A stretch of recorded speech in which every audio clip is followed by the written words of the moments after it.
Get ready. 5 seconds. 2 seconds. Start.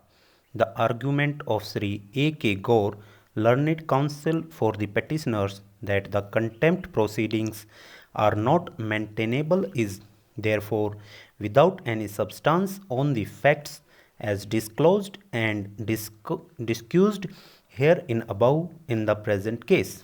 The judgment in the case of T. Sudhakar Prasad under bracket supra as relied upon by the learned counsel for the petitioners, particularly paragraph number 16, in no way comes to the aid of the petitioners so as to invoke the supervisory jurisdiction under Article 227 of the Constitution of India.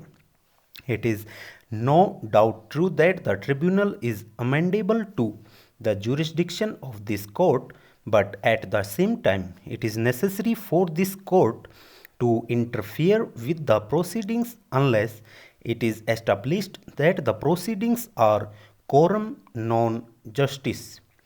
In the instant case, there is no material before us so as to demonstrate that the tribunal cannot or could not have issued a notice to the officials of the petitioners to answer the contempt notice.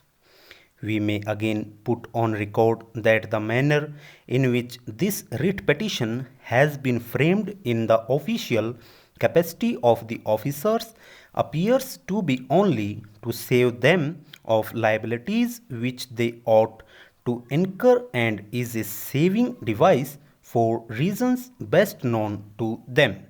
The aggrieved person would be the officials who had been implicated by the name in the contempt application and not the officers in official capacity.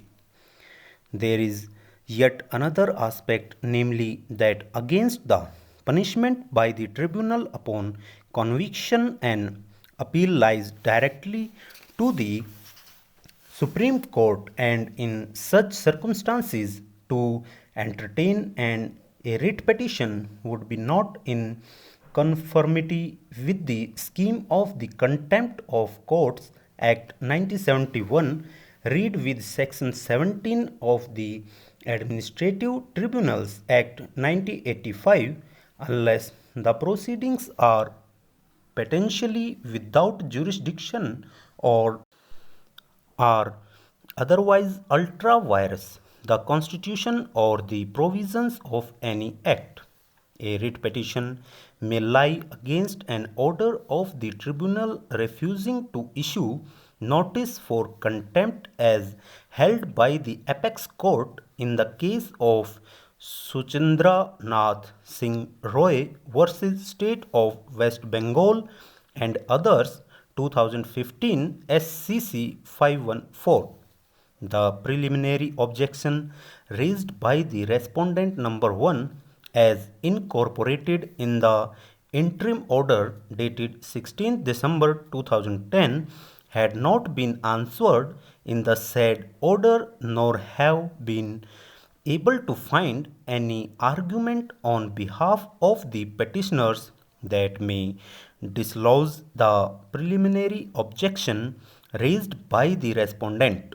Further, as observed herein above, once the tribunal itself had issued direction on 22 January 2008 for ensuring the orders for compliance in the contempt to jurisdiction and leaving it open to the respondent number 1 to file a fresh contempt application in the event of non-compliance, while judgment dated 22 January 2008, we see no reason over and above the reasons indicated herein above as to why the respondent number 1 could not have filed the contempt application when the alleged the order dated 24th February 2010 to be a contemptuous order which is yet to be examined in the proceedings before the tribunal. Full stop and over.